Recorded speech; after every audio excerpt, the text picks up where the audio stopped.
The following content is provided under a Creative Commons license.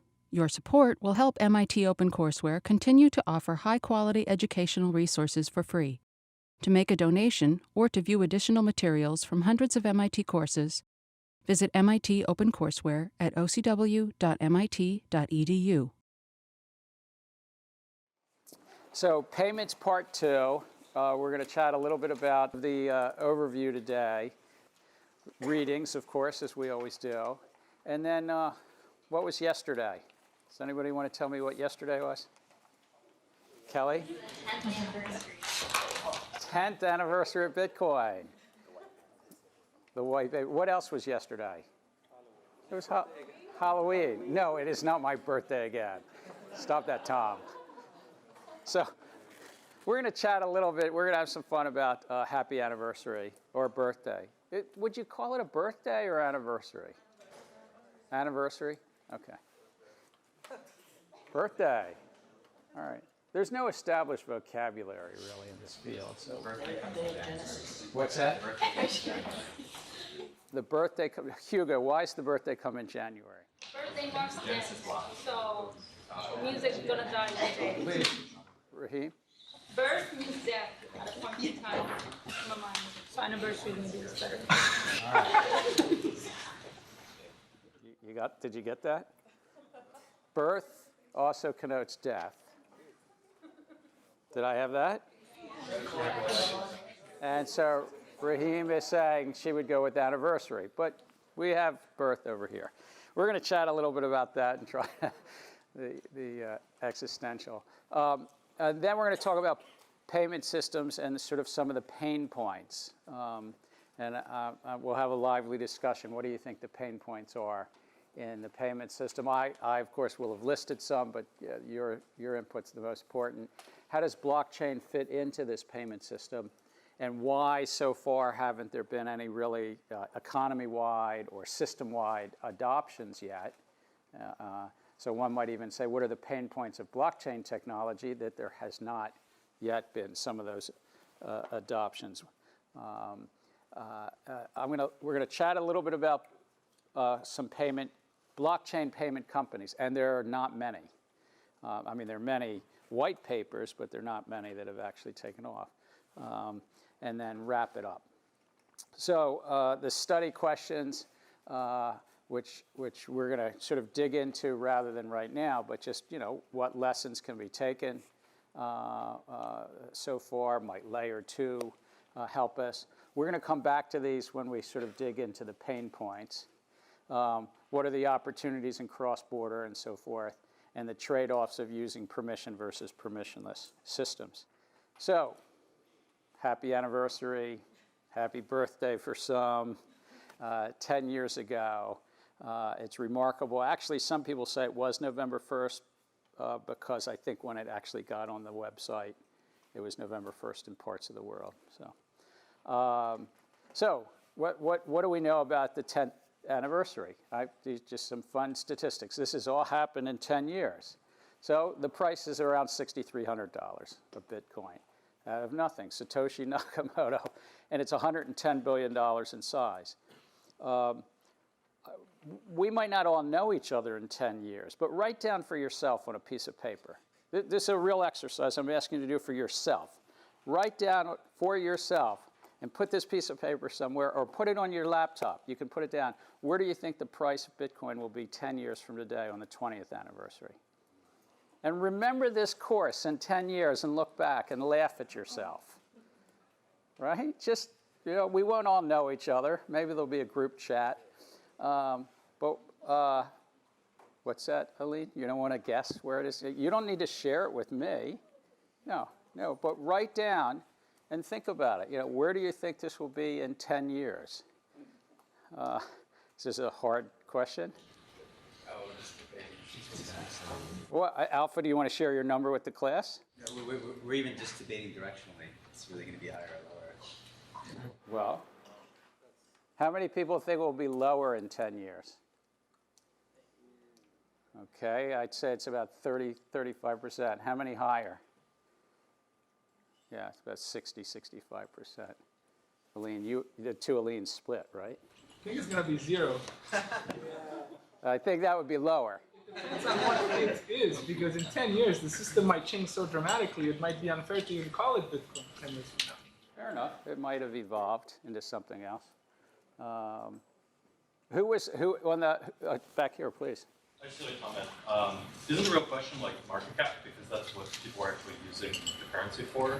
Because the question like what's the price going to be presupposes a set number of shares or coins or tokens. Correct. So the way that people are mining coins in the future also depends on the price. So I think you raise a really good question. If you're writing something down, you could write down the market cap rather than the price. You could say, I mean, in Aline's case, he would still say 0 for both. But you might say that, of course, because it depends on how many coins there are, how many shares there are. Does anybody want to take the other side from the other Aline? I think it will have zeros in it. What's It will that? have zeros in the price. It will have zeros in the price. Hugo? Well, just in response to the other comment, right? We know exactly how many Bitcoin there will be in about 10 years from now. Do we actually know how many Bitcoin there will be in 10 years? Yes. Hugo says you do because it's written into code. Remind me your first name? Isaac. So I think 2 points. One is mining. I know that some folks may have a better technical background on mining and the way you dedicate resources based on the price, but I'm seeing a shake of the head, so maybe not. The other piece of it, I think, is just thinking about the flow, right? Thinking about the Bitcoin that's actually being traded or transacted. If there's a restricted market cap, it's similar to looking at big cap stocks trading in China. You know, you don't actually get a real price. Well, I agree with those. There's one other reason we might not know They could stop mining people could stop mining. in 5 years if it's 0. Oh, that's if it really just dwindles out and nobody wants to expend. But what's one other reason why it could be a different number than Shimon? A fork, right. There could be a consensus amongst 51% of the parties on this node to change the, what I'll call monetary policy. We've seen that twice in Ethereum. Ethereum was having a certain mining or block reward. They cut it in half once, or they cut it from 5 to 3, and I think now they're going from 3 to 2. It was not in the original Ethereum. So there could be a consensus. It's not written about a lot, but it could be either what's called a fork, or it could be so almost unanimous that everybody went for a change in the monetary policy. All right, so that's just a little bit of fun. Some other quick numbers and facts. There's 17.3 million coins right now in this. So 17 million coins have been mined so far. 550,000 blocks, roughly. 189 gigs. Transactions per day, 250,000 transactions.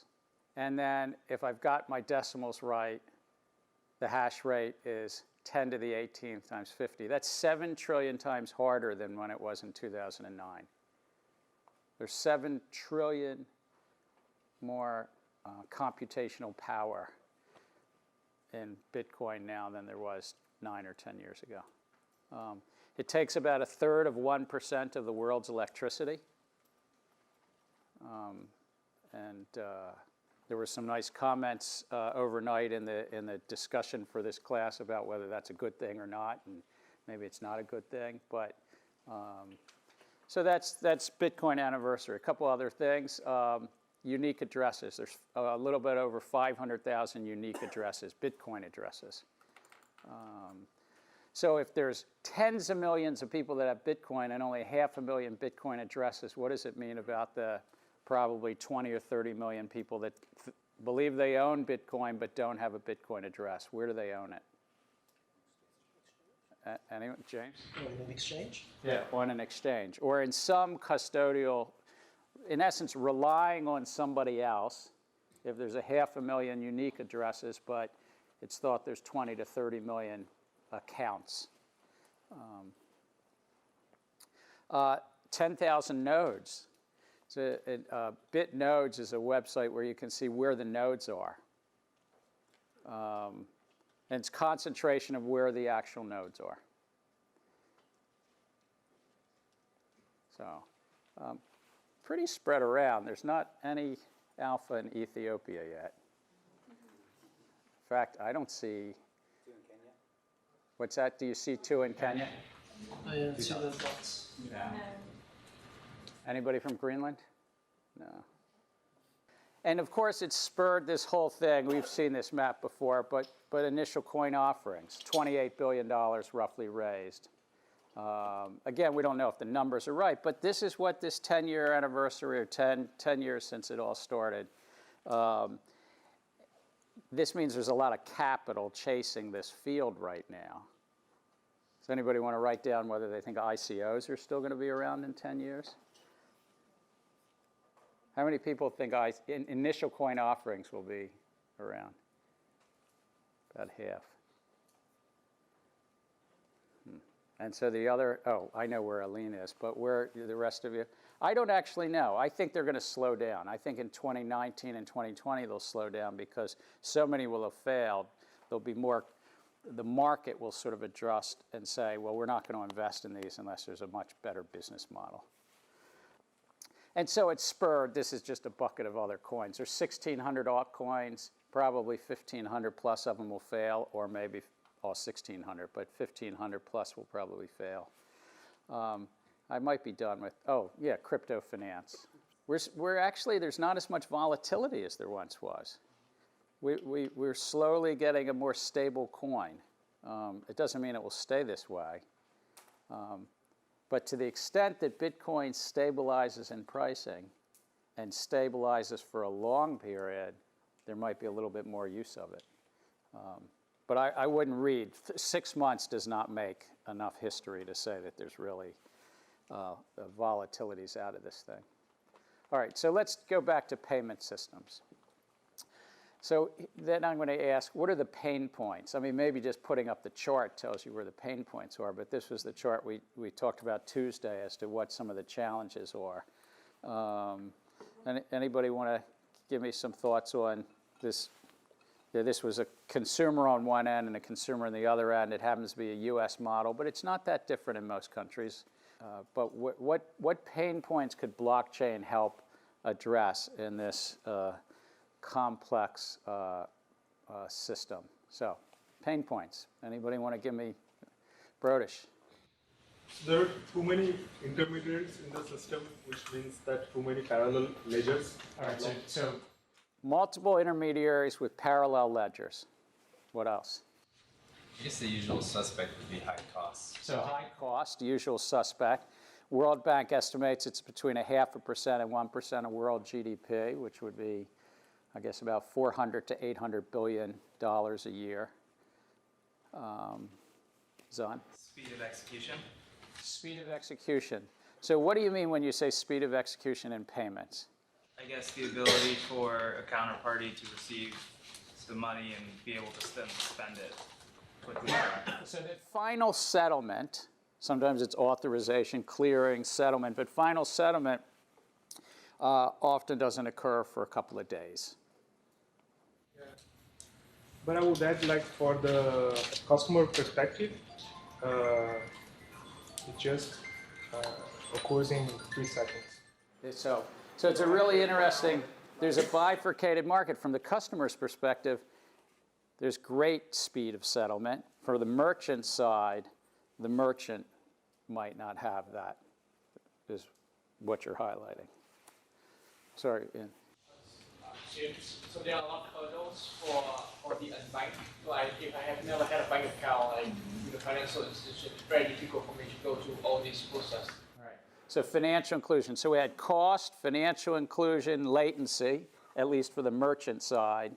Lots of intermediaries, as Brodish said. There's a lot of ledgers that are multiple ledgers that might have some reconciliation and cost to them.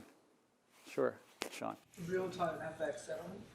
Real-time FX settlement. What do you mean there? So when you have like one kind of currency, you basically can convert the currency for the US if you have the US dollar or the Russian ruble, and then if you can pledge that in one kind of cryptocurrency, you can actually use that as a unionized token. You can settle the trade right away.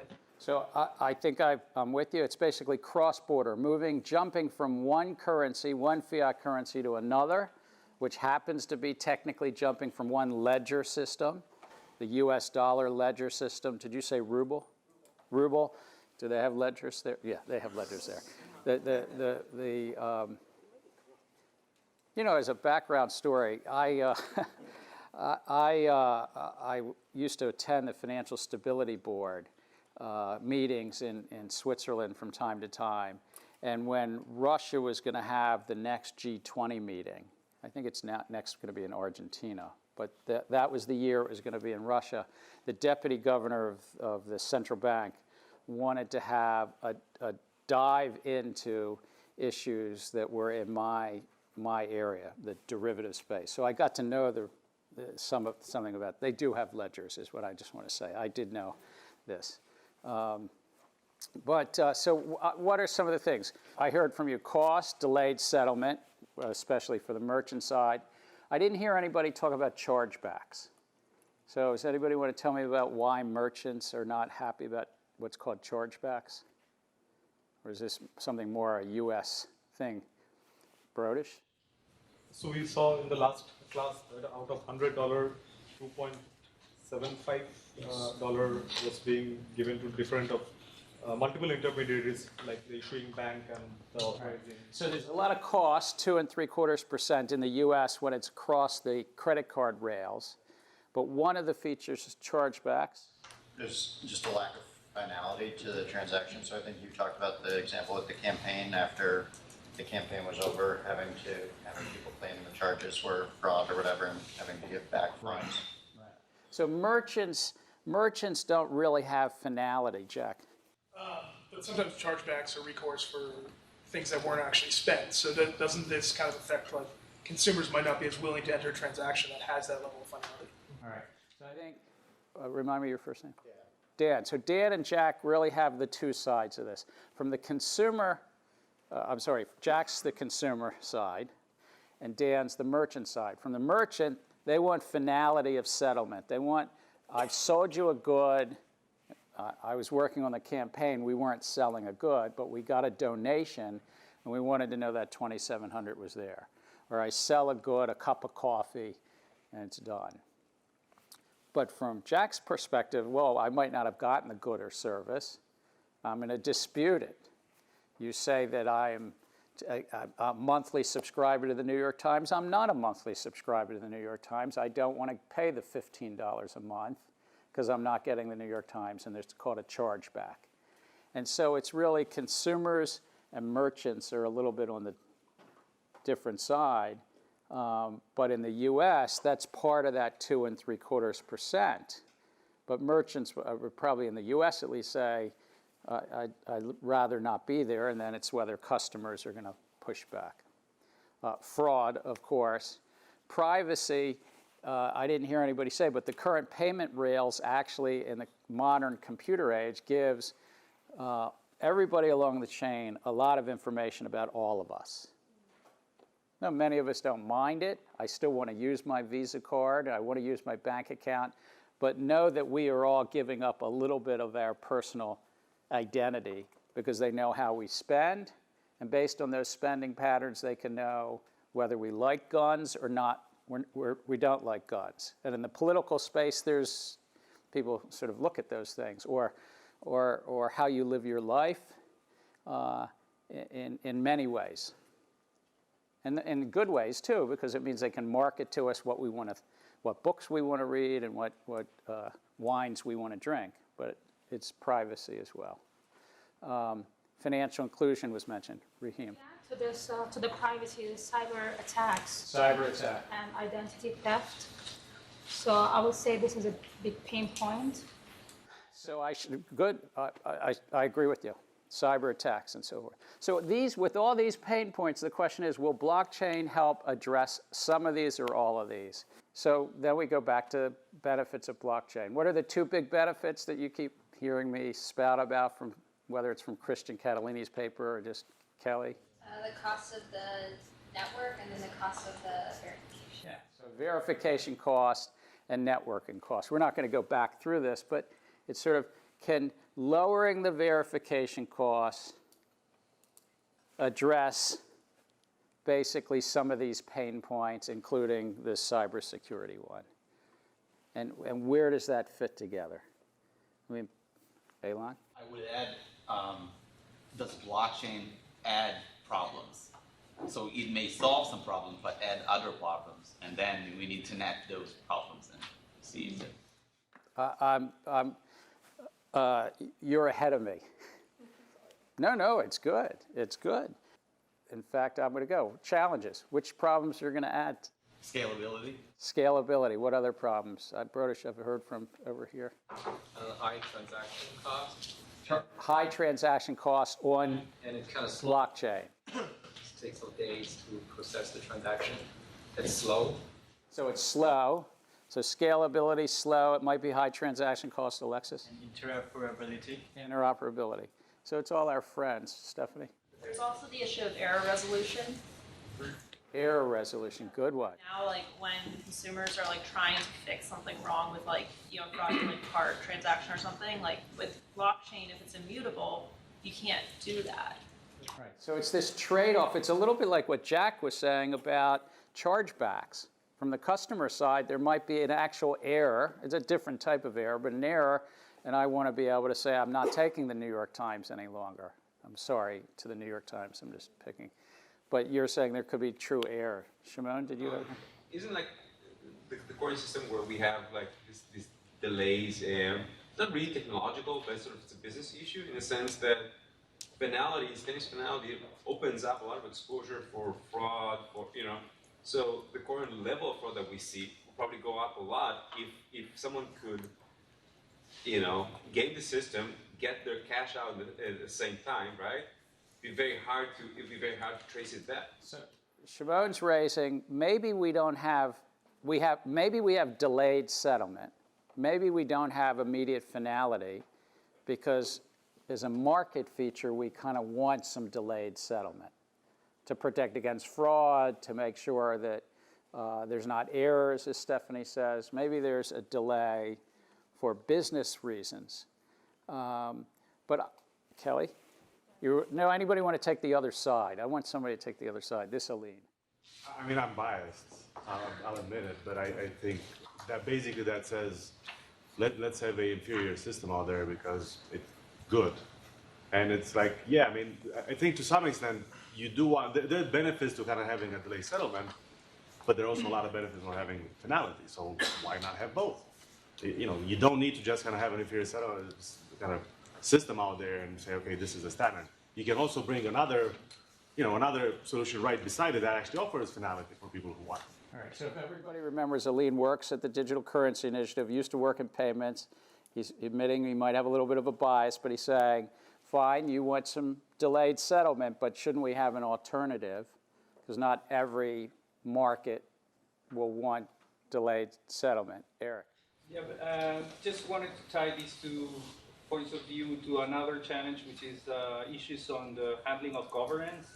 Because in the case of Ethereum, for example, there's a little bit of more elaborate governance of the distributed arrangement of the blockchain.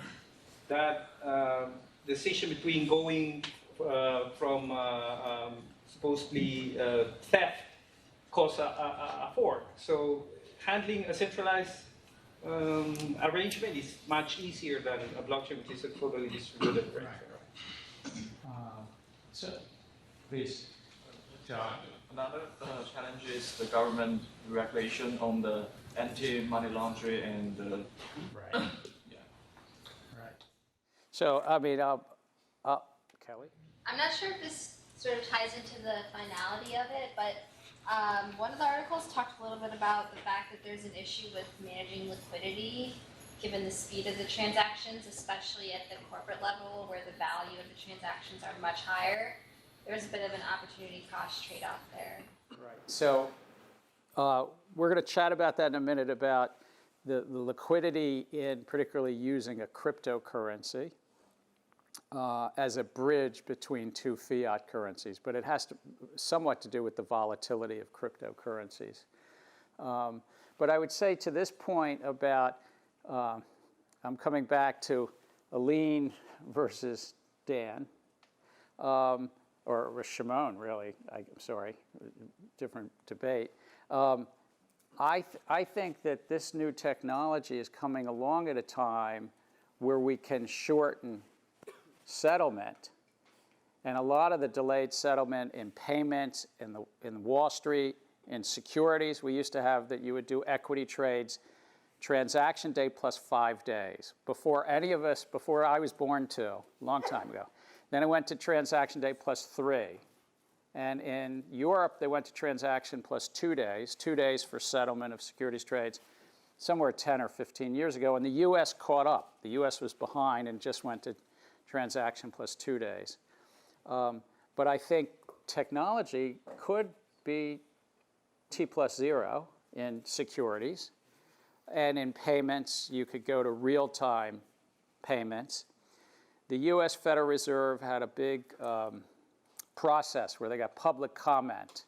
And they're moving towards what's called real-time payments by 2020. Now, maybe it will be adopted in 2021 because it will take longer to roll out. But I think that technology does provide that it will be more options. And in some cases, the markets will stay with delayed settlement because it's just history. It's just legacy. And other times, it will stay with delayed settlement because they actually prefer it. I think in the securities world, some people actually prefer delayed settlement. We'll talk about this in a few lectures, but they prefer it because it allows shorting of securities. When you actually borrow somebody else's security and sell it, you usually sell it before you borrow it. And so the shorting, the whole parts of our capital markets that are built around delayed settlement, because you usually sell, borrow, and settle rather than borrow, sell, and settle. What if you put securities lending on a blockchain then, and you were able to immediately point to the borrow that you get and trace that back? Wouldn't you then have securities lending on a T0 and you could short on T0 and know exactly what security you borrowed? I think that it is technically feasible to move stock borrow onto a blockchain. I'm agreeing with that. But the question is whether the economics of that market, whether the market participants want to actually arrange the borrow before they sell, because currently they sell before they arrange the borrow. But they have to get the locate on that same day, right? Well, when it's T plus 2, depending upon, I'm sorry, I'm speaking finance here, but maybe you'll help me. Well, we had to get, I used to be in sales and trading. We had to get a borrow, like a reference number, before someone shorted something. So they couldn't short. I don't know if it's changed. So I don't know. No, it might be that I'm the old seasoned dog that was, now that you're saying they're tighter. Yeah, so but if a client wanted to short something, they would call me, and then I would have to call the market maker, get a borrow, put in a reference number, and they would carve off that amount, whatever they wanted to borrow, so it wasn't available for anyone else. And then they sold it. So it was like, it was done on a ledger, but yeah. So the market may already be moving towards it. So I worked on the securities lending desk that he used to call. That's what I'm saying. And there you go. And that came into effect after 2008 with the no naked short selling. And so then you had to get the locate on T0 on the same exact day that you borrow. But you didn't actually need to borrow the stocks until T3. You just had to have the locate. You just need to have a locate on it. You couldn't double, like, lend. But I guess my question was, if you moved that securities lending transaction to a blockchain, you could immediately borrow it and be able to trace that.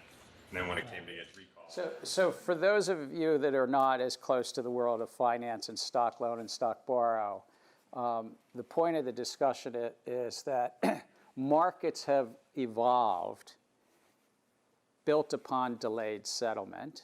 And the delayed settlement may well have been because they all evolved from paper, not computer days. So we had authorization, clearing, settling in the payment world, but in stock borrow, you had to actually locate a security to sell. It sounds like there's some market evolution post-2008 that you actually had to add an identifier, though you didn't have to borrow. my point is that all of this can be put on a blockchain, but there's also economic market realities as to whether somebody wants to. And I think, let's see, if you're Dan, you don't want chargebacks, but Jack still wants them. And in the delayed settlement, Shimon wants to keep his delayed settlement, and Aline wants to go the other way. And I suspect that in some markets, let's go with Dan and Aline are together, that finality will be important. And what blockchain allows, it allows for the economics of finality to be a fair debate, in a sense, a level, whereas in the past, you couldn't even have the debate because it was so paper intensive. That's where, so blockchain changes that economics. Let me go back a slide and just say why, maybe why is blockchain, what are the possible suitability of payments to the blockchain technology world? And these were some that I threw up. Payment systems use ledgers. Geez, all right, that's the sweet spot. They use ledgers. In fact, that's what Satoshi Nakamoto started this whole thing on. Multiple parties certainly want to read, and in a lot of circumstances, multiple parties want to write to the ledger, like actually record to the ledger. So it's kind of right in the middle of this. You might be able to lower verification costs, but more importantly, verification costs are really critical to the economics of payment. That you have the money that you say you have, or the value. You're sending it to this account and not that account. So in a sense, I look at this and I go, this feels like fertile ground. Fertile ground that hasn't yet been plowed, because 10-year anniversary or birthday, we're still not there. But any other thoughts? I mean, micropayments is another, but Aline, you're the expert.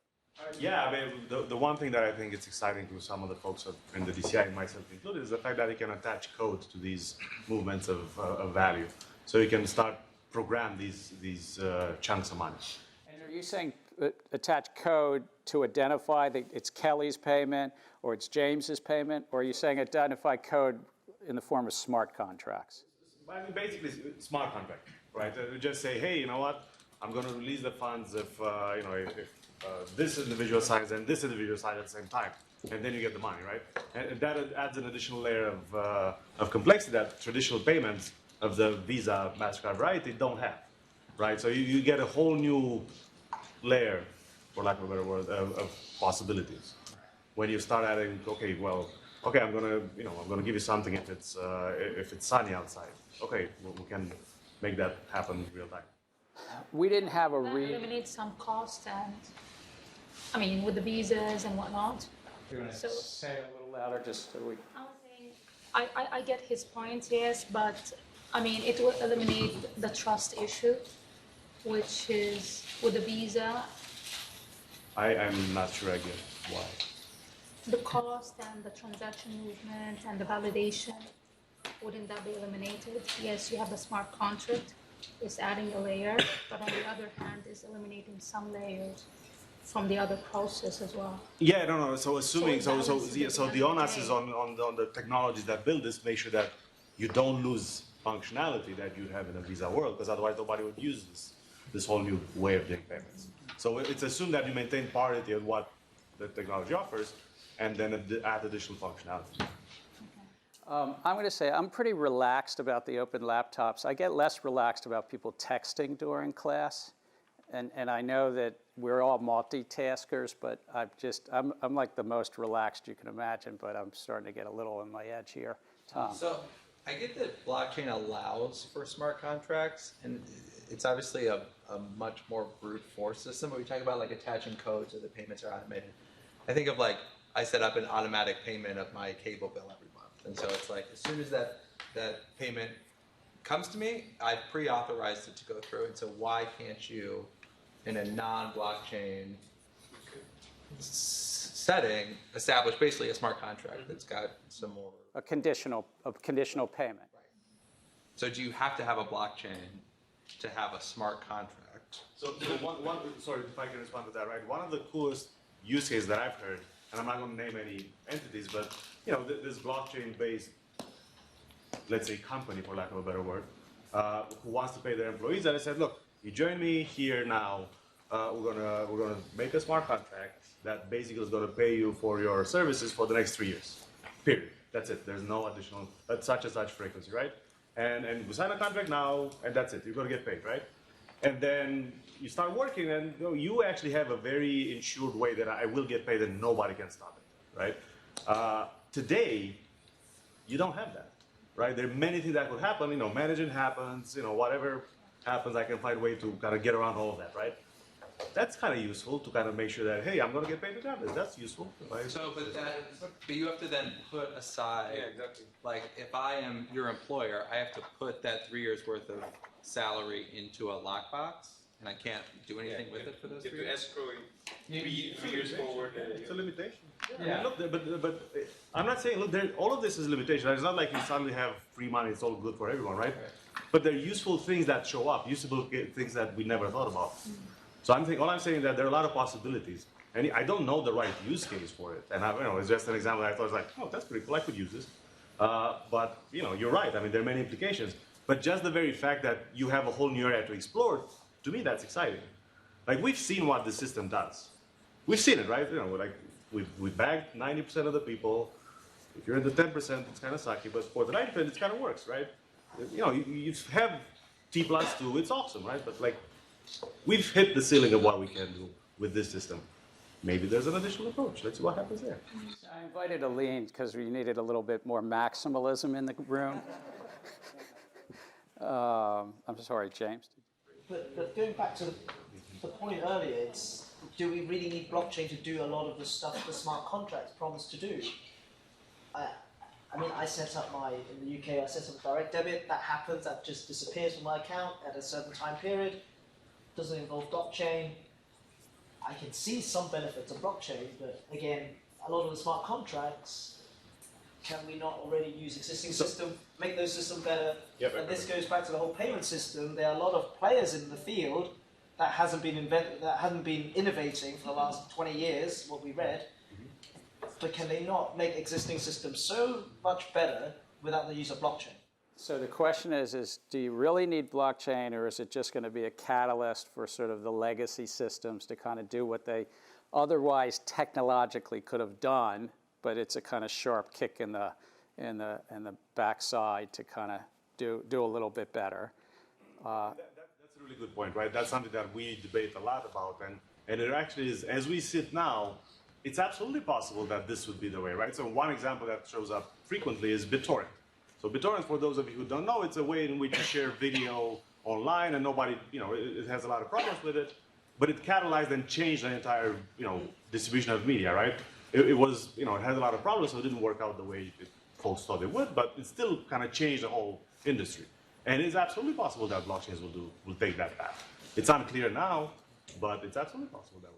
So blockchain could be just a catalyst like BitTorrent was, and then all of a sudden at the end of the day we got Apple, what do they call it? Apple Store, thank you. But, Zan, were you trying to? Yeah, well, I was just going to build on that. I think I've already seen that happening. Like, I was looking into Swift recently, and I think after blockchain in the past few years, they launched the Global Payments Innovation Initiative, which seems like, all right, we recognize that our infrastructure is legacy, and we need to do something to kind of keep current. And they've spent and invested a ton of money in like unifying standards across the messaging platform and making it much easier to use. So not a blockchain solution, but has certainly been an advantage. Right, so it's been a catalyst for Swift. Ripple has been a catalyst for Swift that we're going to talk about in a minute, but others have been as well. But I still would challenge the group, and it's sort of what we're all trying to do here. Are there still opportunities that an append-only log, that you're appending, you're adding information to the registry or the ledger, you're not deleting it, oh, this is going to be good, and you need a consensus of multiple parties writing to the ledger. A special guest. Hi, Sri. Many of you know me. Sri, many people might know, is Priya's significant other, husband, I think. But that's not why he's here. He's not here. He's here as a payment expert. No, that's the reason why I'm here. No, but you are a payment. You want to introduce? Well, I'm not an expert. I work for MasterCard, and I happen to be Priya's husband as well. I've been in the payments industry for a few years. Priceless. Sorry? Priceless. Priceless, exactly. We're still running that. So you're at MasterCard Payments, and give us your thoughts on this. So I'm actually in the opposite camp from this blockchain and cryptocurrency for a few reasons. So you're in the minimalist camp. You call it minimalist. I believe that you can do everything that blockchain promises it does using the current systems we have. There are a couple of reasons for that. Number one is crypto is expensive average per transaction. You can always secure transactions in systems we have today using technologies that exist. So you don't need to have a Bitcoin or a blockchain, as an example. The irrevocability that we're talking about when it comes to Bitcoin and the other kind of advantages about distributed ledgers, everything can be accomplished through the systems we have today. They just don't choose to do it because it's expensive. And it will be expensive when you scale blockchain to the millions of people and other industries we have. It will become expensive there as well. So the two main things that are important in payment systems are acceptance and scale. Simple. If you achieve the acceptance and scale through blockchain, sure, that'll work, and everybody will be using blockchains and bitcoins, and it'll all work. The problem is, it's taken us 40 years to achieve acceptance and scale with Visa and MasterCard and the acquirers and the issuers and this whole ecosystem. It's taken a long time, and it's working. And if you want to replace that with this new system and achieve the same level of acceptance and scale, think about how big of an effort that is. It's almost impossible. And the amount of dollars you'll have to spend on that, why? Okay. Right? So I see if a few people want to take, Hugo, you're going to take the other side? I can start, sure. Sure. And then we're going to move on, but I want to hear the other side. And I thank you for being willing to speak up, because it's really helpful. And I don't know your role at MasterCard, but it's just, what's that? Product management. Product management. But you're speaking for yourself personally or MasterCard? MasterCard is dabbling with blockchain as well, so I'm speaking for it personally. Yeah, because MasterCard actually filed a patent with the U.S. Patent Office for crypto fractional banking. Yeah.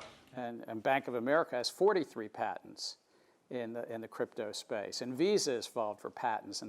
So you have Visa, Bank of America, MasterCard, and others filing for patents on blockchain, fractional banking, payments, and so forth. So it's sort of an interesting side. We'll get this established. Professor Lessig. Oh, just one qualification on this. It kind of depends on who you are right now. I mean, because, this is all true as a description of banking in the developed world. But to the extent you're talking about these transactions outside of the developed world, then the coefficients on these variables changes significantly. So if you have no reliable legal infrastructure, then the blockchain technology becomes a real plus relative to a world where you have a very reliable infrastructure, which is obviously developed. So what Larry shared with us is, well, there's a lot of different countries, 180. There's 1.7 billion people still not banked in the world, half of sub-Saharan Africa, for instance. So, there's still a challenge there. I'm sorry, Hugo. I was going to say something similar.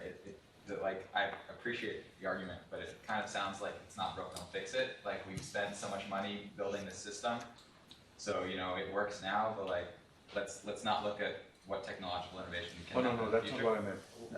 What I meant was, if it's not broken, don't fix it. We have achieved so much in the payments world over the past 40 years. Improve it while maintaining the goodness of the infrastructure that exists today.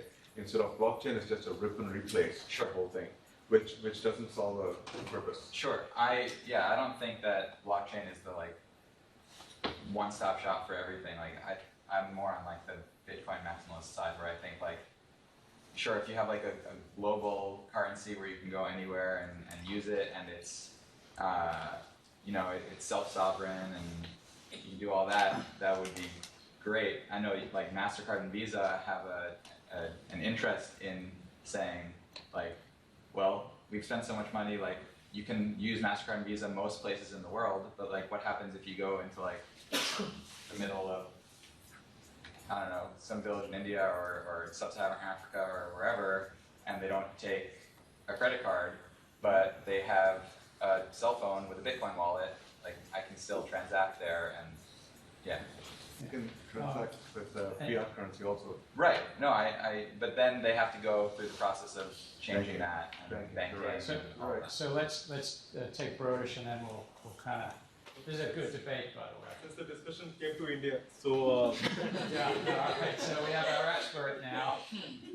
No, so there is could be a third solution as well. So we have gone through in the readings of the last class as well about the United Payment Interface in India, which is not a blockchain solution. So the government of India has actually promoted a new entity called a payment bank, which is like a low frills, no service kind of bank to promote financial inclusion. And based on that, just using a unique identification number and just a mobile device, you can make any sort of payments of any denomination. It can be like a very, very low local currency as well, and you can do all of that at real-time basis without any of these intermediaries, and those are low-cost transactions without leveraging on the blockchain technology. Sorry? Do you need an Aadhaar card? You need an Aadhaar card, which is like more than 95% coverage in the country. What's the name of the card? Just you need some form of identification. Identification. So India's really been at the cutting edge in the last, I'll say, 2 to 3 years. Partly because they could leapfrog some of the card rails. There was not broad adoption or access, as Shreem has talked about in India, for credit cards. And so similar to what we saw in Kenya, and we talked about on Tuesday in China, where companies, private sector, leapfrogged. In India, it was more, if I believe it was the government sector rather than the private sector, said, we want to bring a great many of the population into a system. So they created an ID, a unique ID system. I can't remember the name of each of these. That's the card. They created a payments IMSP, if I have that right. IMPS was the older one. Now it's UPI. It's United Payment Interface. A payment system, which is not 270 basis points, but probably is measured in single to low double-digit basis points. Your actual pay, everybody in India, your employment goes into this, and there's biometrics as well to the ID system. Now, there might be cybersecurity risks that this is all then in sense somewhat centralized, but India sort of leapfrogged.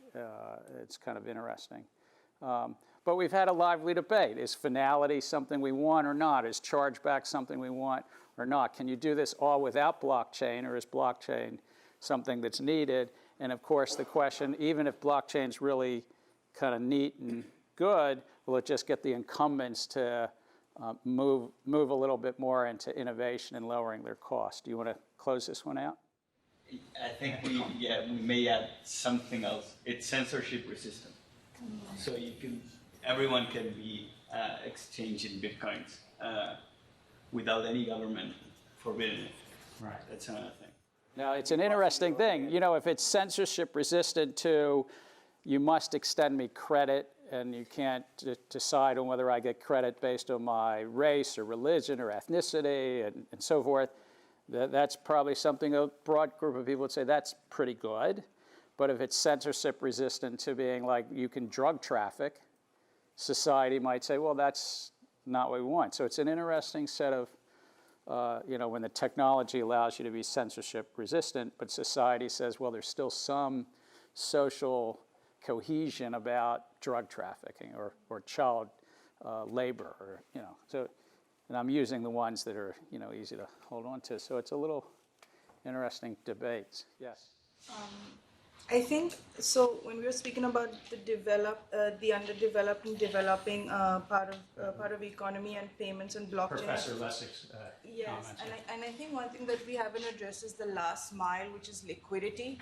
And so even if blockchain addresses, let's say, the accountability or the transfer, what it doesn't address is the actual liquidity and utilization in the last mile on the ground, which is very essential to a developing economy.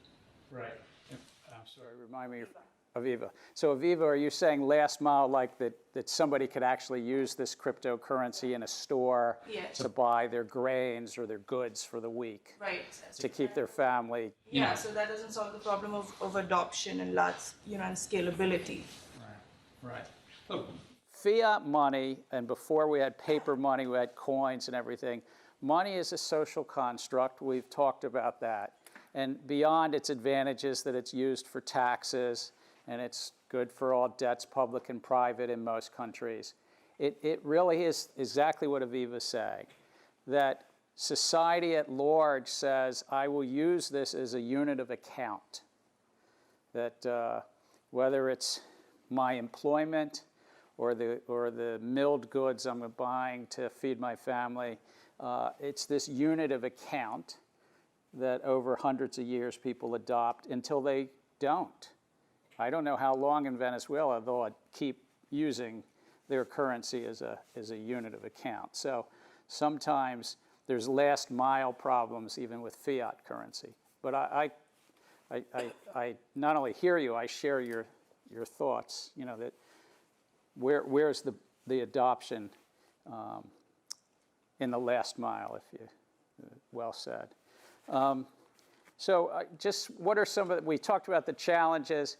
What are some companies? Well, there's in crypto, and I'm listing 2 or 3, but if you wanted to talk about others, I just listed in crypto, there's startups. BitPay is one of the most popular ones, where it was basically saying to merchants, if you want to take Bitcoin, we'll convert your Bitcoin for you to fiat. I mean, that's in essence what they're doing. So I'm going to take it back to the Hillary campaign. We had some donors that wanted to give us Bitcoin. You know, we're a merchant in a sense, but we also wanted to elect a president, and those donors might want to give us Bitcoin. So one of my colleagues had to investigate, could we take Bitcoin, and what did it mean under federal election law and things like that, and we looked at whether to hire BitPay or somebody like that and so forth. We chose not to because we didn't think there was enough donors who really wanted to give us enough Bitcoin, and we didn't think we would freshen up Hillary's image because we were going to announce she's the Bitcoin candidate or something. Tom, did we miss it? Is this? Could have won Wisconsin with that. We could have won Wisconsin with that. Okay. I'm going to be apologizing until my grave for that election, but this is it, right? But it's a real story. One of my colleagues investigated it. I'm not trying to throw him under the bus or anything, but it was just like, oh my gosh, the amount of time we would have to spend with Perkins Coie, the law firm, and what we would have to pay to kind of think this through. And we can only take $2,700, so you know, you'd have to, every day it would be a different number of Bitcoin. It could not be more than $2,700 because there was no way that we were going to break the election laws. So ultimately, the project went away. And the reason I share that story is for a lot of merchants right now, maybe as Aviva said in the last mile, the merchants are saying, I'm not sure I need to do this, but there's a way to do it. If anybody in this room starts a company and you say, I want to take crypto, there are companies out there that will provide you that interface.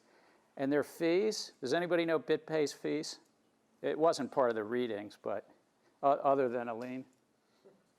All right, Aline? 1%. 1%. So if you are a merchant, Starbucks, the Hillary campaign, if you're a merchant and you say, I want to have less than 2.7%, I can have 1% fees. I want finality and I don't want chargebacks, depending upon which side of this you're on. They're trying to just do it as a lower cost solution. 1%. Priya. Similar story, but maybe with a happier ending. So a lot of Happier than not winning the election? All right.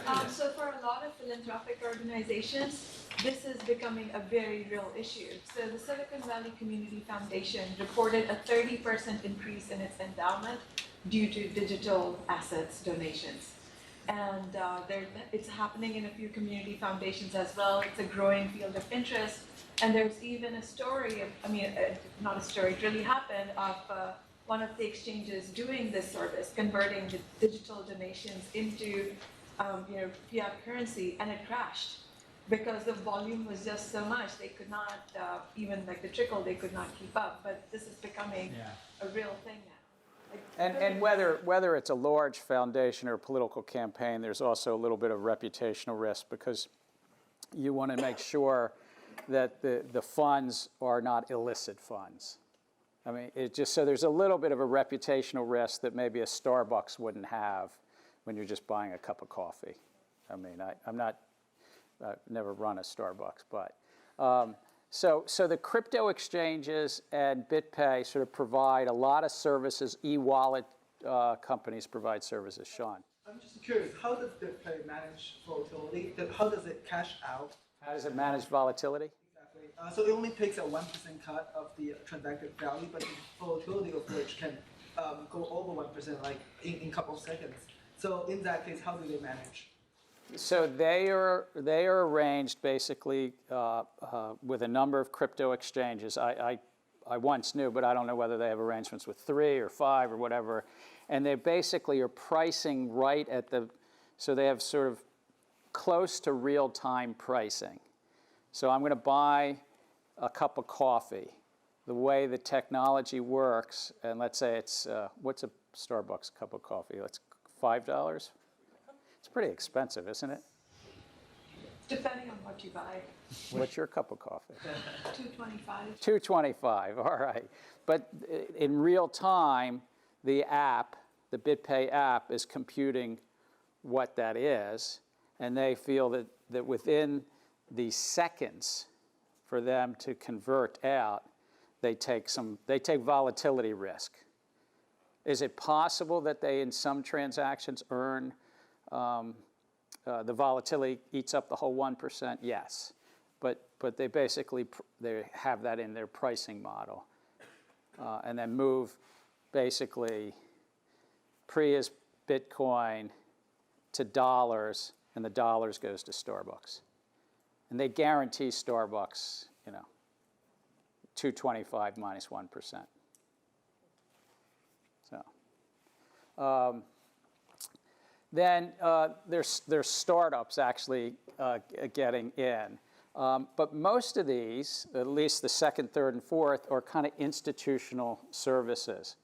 Now, there might be retail services that I'm not. Quorum was started by JP Morgan. I think it might even still be owned by JP Morgan. It was going to be spun out.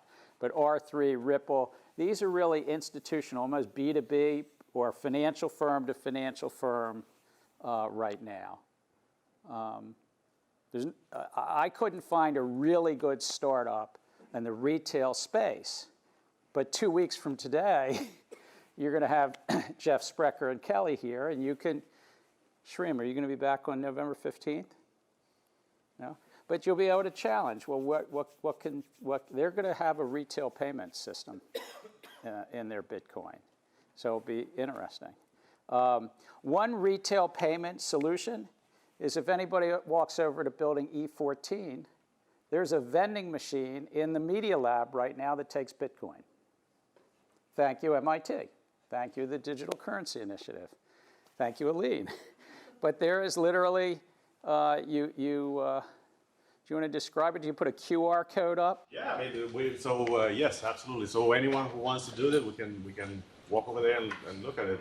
It has cross-chain swaps, so you can transact real time between 3 different currencies. And, so you can take Bitcoin, Litecoins, and dummy US dollars, we call it. But it's basically a stable coin. It's a stable coin. So Bitcoin, Litecoin, and a stable coin, and there's a vending machine sitting in the Media Lab. You put a QR code up, if I remember. So QR code on the machine, you scan. We published an app on Android and iOS, and you basically, you scan your home node or your computer. You allow your phone to control your computer, and then you can send money from your phone to your vending machine, real time. But in that case, the vending machine receives the Bitcoin.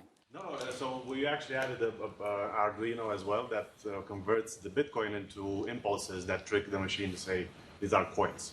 So the vending machine actually gets, we tell them how many. Yeah.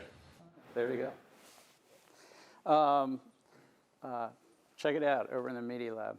It was rolled out for Media Lab Members Week, actually, 2 weeks ago. So, and then there's incumbents. ICE is startup backed. I do put MasterCard on there, Shreem. I do, but it's remarkable how many patents are being filed. Hundreds of patents are being filed, but they're almost all by the incumbents. Now, is that because they want to block others from getting in? Or are they trying to create barriers to entry? Or are they doing it because they see real prospect and opportunity and they want to pursue it? It's probably a bit of both. Larry, you're shaking your head. It's all barriers to entry. It's all barriers. You don't think it's any? No, it's all barriers to entry, and then the argument's like this. Our system's great, and guess what? The legal cost of pursuing your system is going to be through the roof. So. And we'll get some patents along the way. No, those patents are the legal costs. Yeah. That's the point. The threat of the patent litigation is enough to stop any. So if you're a venture capitalist and they walk in like the night before your announcement, you're dead. Yeah. Well, Bank of America has 43, so in the blockchain space, I read. Strategy in every major incumbent context. So there's nothing new here. Yeah. So is it a sign that there's something really real here, that the startups might have something, to be figured out? Visa started a business-to-business payment connect in 2016. They've even announced, Visa's even announced it hasn't had a lot of adoption. They're not sure. I think it's more permission than permissionless, by the way. But this is kind of, now is anybody in their own readings, maybe Aline? I mean, I'm not trying to be exhaustive, but there's not a lot of, because of some of these issues back here, these are real challenges, but I would say these are real possibilities too. Kelly and then Aline. So what about some of the companies that sort of backed out? Like in our reading, Stripe ended their exploratory program. It sounded like a pretty defeated situation, but I don't really understand that much exactly why. But You want to answer the Stripe question? Yes, I mean, Stripe is not Bitcoin. Stripe wanted to maybe use Bitcoin as a service. I mean, they're clients, they're not the startup. So I think backing up it makes sense because they're clients. But there's many startups out there that are still here not picking up. Yeah, and just as background, Stripe is a payment system provider. So they're not extending credit like a Visa or MasterCard, or they're not a network like Visa and MasterCard, who actually, they don't provide the credit the banks do, but they are a payment system provider that merchants would hire Stripe to interface with MasterCard, Discover, American Express, and others. But why did Stripe decide not to continue on this? Partly they didn't see a lot of adoption, is what I took. But Aline, you were going to answer. Yeah, just a couple of things I want to add. So this is a great list. I think it's a great starting point. The rule that I think at some point 3 months ago I had was in the cryptocurrency space, most non-speculation money, so not like I'm going to buy low, sell high, is coming from either exchanges or miners.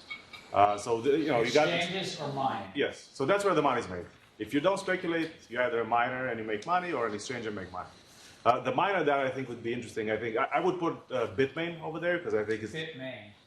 So Bitmain, for those who don't know, is going through an ICO, IPO. Initial, the good old plan. Yep. They have a lot of money. They're going to be valued at a very hefty rate. They want to start producing AI chips, artificial intelligence chips, right? So they're very good at producing chips, and they will go. They're going through one of those. But is Bitmain in the payment space, using blockchain for payments? I mean, they've invested in Circle, which is another exchange. So they're like, I mean, they have a lot of money. They're trying to kind of place it towards other companies. So yeah, so exchanges of the Binance or all these other folks, there are a lot of exchanges that make money, and the other ones are. So I want to talk a little bit about cross-border. On Tuesday, we put up a complex chart. I don't need to go through that again, but we all know, and there's a lot of people here that probably send money back. When you're moving something overseas, you're moving from one fiat to another fiat currency. It takes some time, and the banking system over centuries has formed a way to do that, to move from one money to another, or as we say, one ledger system to another ledger system, through correspondent banking. And correspondent banking is a reasonably concentrated business. One student sent in the group chat last night that there's only really 10 banks in this field. I don't know if that's accurate, by the way, but it is a very concentrated business because they're large international banks. Whether it's 10 or 20, it's, and they can charge a little excess.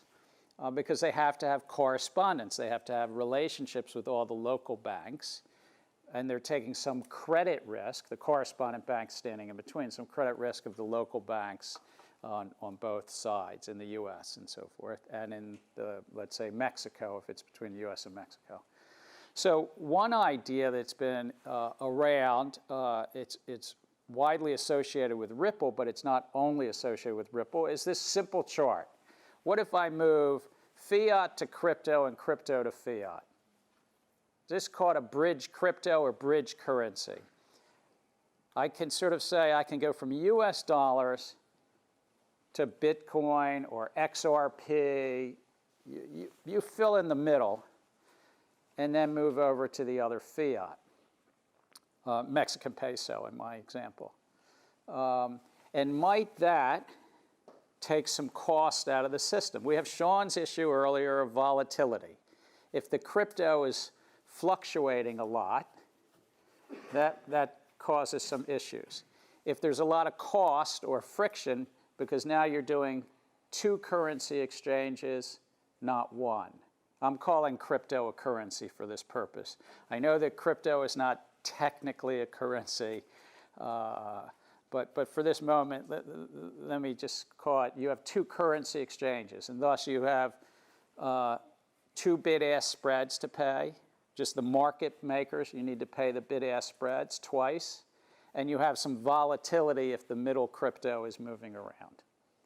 But this simple diagram is a big part of what Ripple is trying to create with X Rapid, right? X Current is a messaging app of Ripple's, and it's competing with Swift. And it has some reasonable adoption. A lot of banks are starting to use it.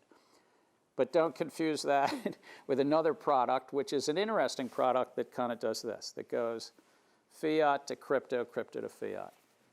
So what problem, what pain points would this be solving if it worked in the cross-border? Anybody want to remind the class what Tom? Well, this reduces the number of intermediaries. You don't have to have your bank engage with a correspondence bank, which engages with a local bank, which then it sort of...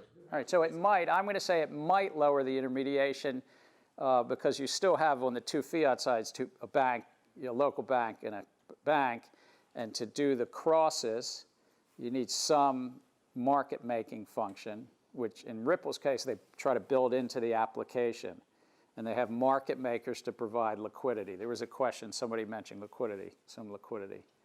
But it might lower the numbers of intermediaries. What else might it do? And there's usually between exchanging currencies, there's a balance between like the settlement time and like the fee that you pay. So if you want quick settlement, you have to pay a higher fee. Or you can accept like a lower fee, but it takes multiple days sometimes to change over. So potentially it could solve that. So this is basically a way that you can shorten the settlement times. This can be done literally in seconds.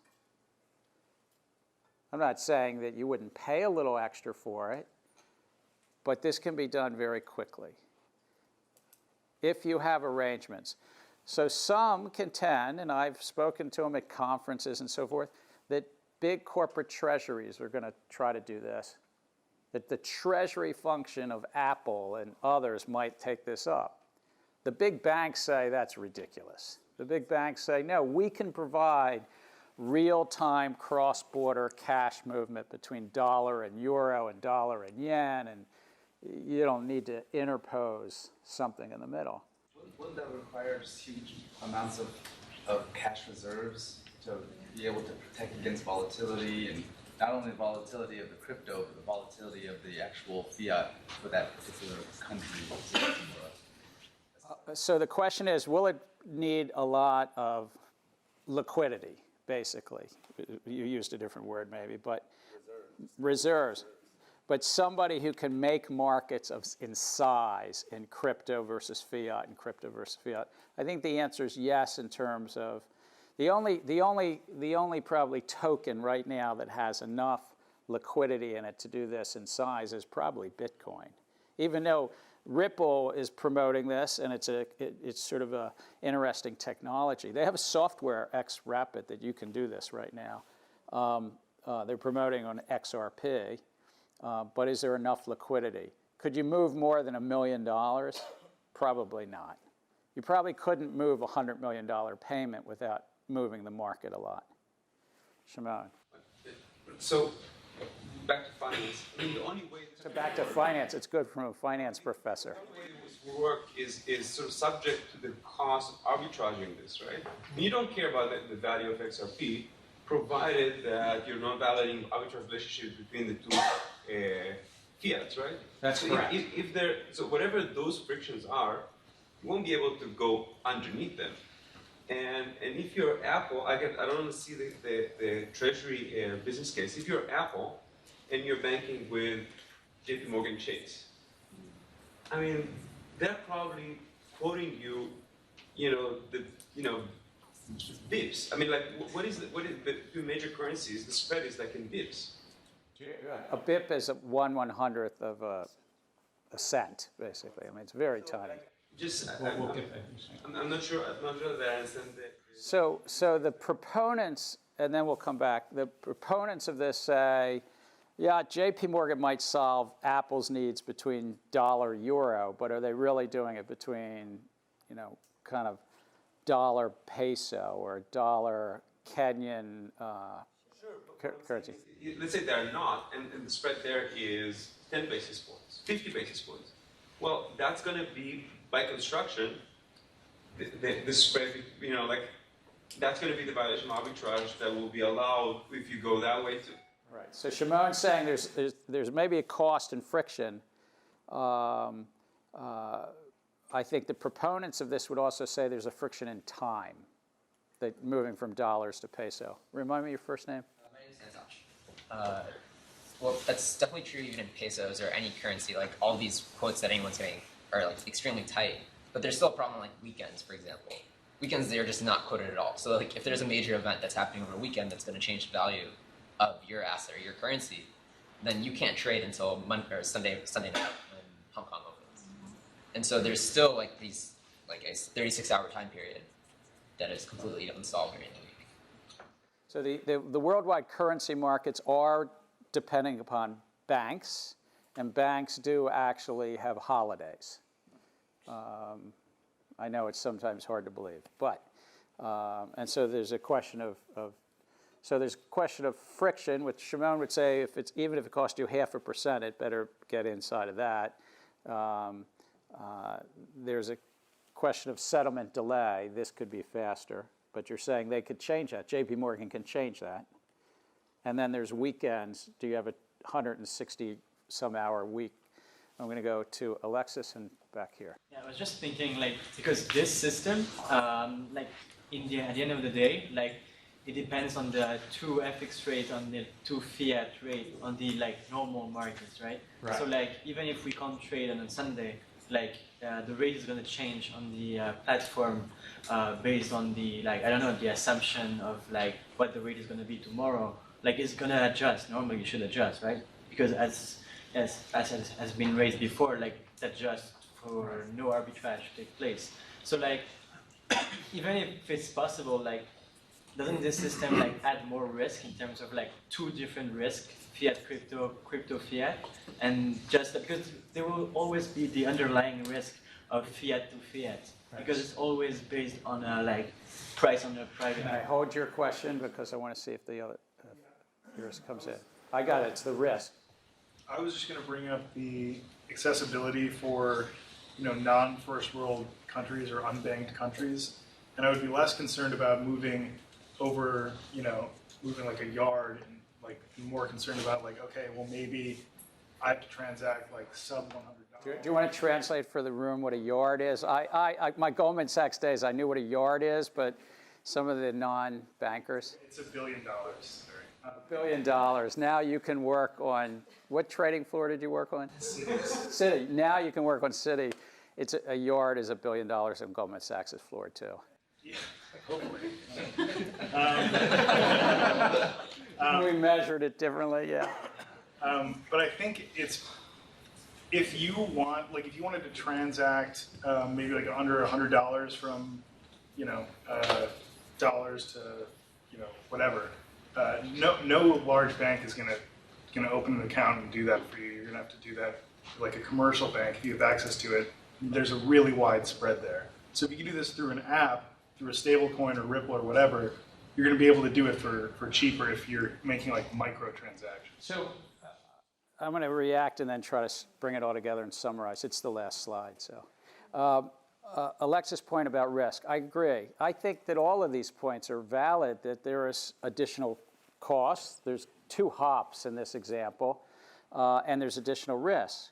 So the real business case question is there enough value added on the other side? Are you shortening settlement cycles? Can you do it on the weekends when you otherwise couldn't do it? Could you move small dollar amounts, maybe retail? Because Western Union still charges something like 8 to 10% to do cross-border remittances. So send some money to the Philippines and do it only for a couple of $100, and you're probably spending 10%. Could somebody build inside of those types of, now, $200 movement, 10% is $20. You still have to bring transaction costs down, fixed transaction costs down. But if you can bring the fixed transaction cost down and deal with, have enough liquidity, it's kind of I wouldn't count this out. I'm one who sort of doubts it will be in the heart of treasury function that Apple will be using it between dollar and euro. But I want to say that there's the wide spectrum. It's just an interesting, can crypto be a bridge currency, and might it be in the world of stable value? I hope, this was a good discussion because this is what the rest of the semester is about. We're going to take use case by use case and really debate, and through it, the learning objective is for all of us to leave with a little critical reasoning skills about when does an append-only log with consensus amongst multiple parties and maybe a native token make sense. That's usually called blockchain, but Aline doesn't let me call it blockchain technology anymore. Next Tuesday is Election Day. So I'm going to make my pitch. If you're a U.S. citizen, please vote. If you're not, I'm not going to ask you to vote, but please vote. Participate in our incredible thing called democracy. But we're going to talk about central bank digital currencies. And so I think we're doing this over 2 sessions as well. So next Tuesday is going to be a lot about central banking and so forth. So thank you. Happy anniversary, Bitcoin.